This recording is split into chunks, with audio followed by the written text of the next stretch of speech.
When is the best time to fix your roof? Welcome to the Family Business Coaching Channel, where we challenge business owners to be greater faster, because frankly, you don't have time to be greater slower.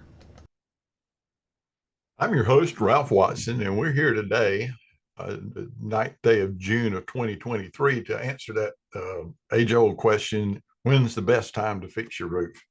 And of course, best time to fix your roof is when it's not raining. That begs the question, when's the best time to recession-proof your business? And in similar vein, when you're not in a recession. Well, I hate to be the bearer of bad news, but the first quarter of 2023, the GDP slowed down. Here we are in June, and things aren't looking much better. So unless we hit a big turnaround in the next 3 weeks, we're going to have two consecutive quarters of slow GDP growth, which is the official definition of a recession. So if it walks like a duck, quacks like a duck, it's probably a duck. The financial guy I talked to said it may not be as bad as it has been in the past, but somewhere around September, October of 2023, we need to be prepared.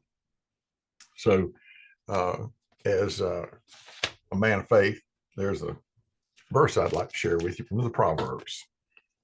Chapter 22, verse 3, a prudent man foreseeth evil and hideth himself, but the simple pass on and are punished.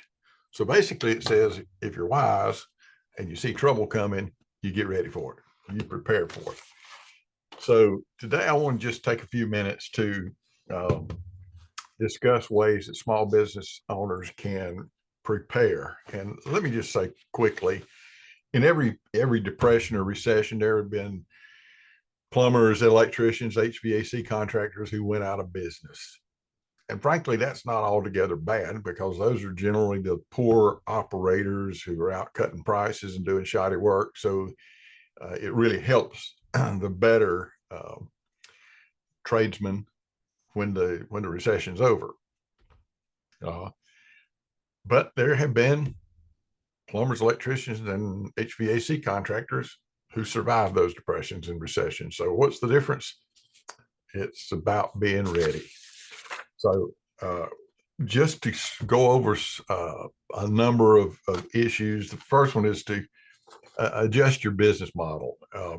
Look around, see if there's places that you can cut expenses, and be careful where you do it. You don't want to do it in effective marketing. Now, if your marketing's not giving you at least a 200% return on your investment, maybe you need to take a look at that too.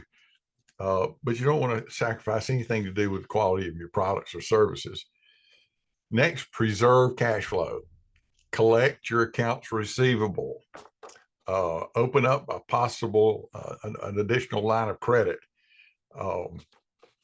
But if out of the over 400 business owners I've worked with in my career, I've yet to see one. They all had a P&L, which they understood. They all had a balance sheet, which most of them didn't understand, but I've yet to see one who had a statement of cash flows.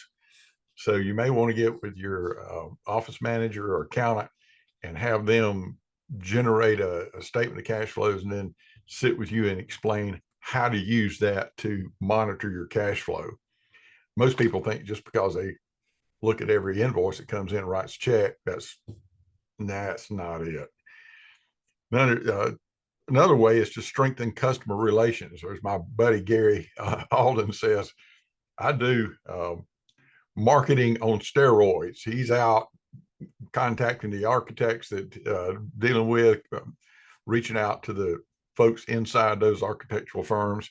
So way to go, Gary. But you got to focus on retaining those existing customers. Adapt your marketing strategies. I just mentioned earlier that you don't want to cut effective marketing, but way too much marketing is really ineffective. We're the best. We got quality's job one. Everybody says this stuff to the point where it doesn't mean anything. I had a client in Europe back in early 2014 when I went to see him. He had figured out that 98.2% of all his deliveries into London were on time. Now, this guy was in the air conditioning fixings business, but he was an HVAC supply house. But he had quantified his quality. So everybody I shared that with go, pretty good. Yeah, it is. There may have been somebody out there at 99.5, but they weren't saying it. So he was, and innovation really is the first step in strategic marketing.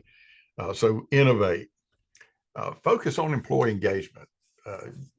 When I was a young manager, we had a little program in our manufacturing plant called a bad idea. We're out for some bad ideas.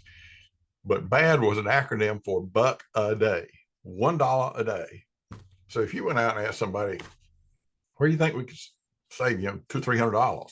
They're like, I don't know, because that's just like a big number. But you say, hey, where do you think we could save maybe $1 or $2 a day? Well, they can come up with all kind of ideas for that. So you got to get it sort of kitchen table simple, or break room table simple. But listen to them. They're out there front line doing the work. They see where the messes are. Ask them for it. Innovate and adapt. I just mentioned the first step in strategic marketing is innovating. As Jim Rohn says, you got to have something good to say it well, and say it often.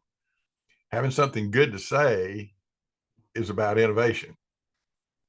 Saying it well is about the strategic message. Saying it often is about the advertising. Prioritize customer satisfaction. Just make sure everybody is a satisfied customer. With social media like it is today, you do not want to get slammed on these reviews with negative comments. And then plan for the future. I mean, this sort of goes back to square one of strategic planning. Where are you going? What do you want to do? What's your long range plan? And if you don't have that in place, now's a good time to start getting it in place. And not to sound too self-serving, but it has been recommended that if a fresh set of eyes on an operation is sometimes important. So if you want to get a financial advisor or a business coach involved, now would be a great time to sit down and have a cup of coffee with one.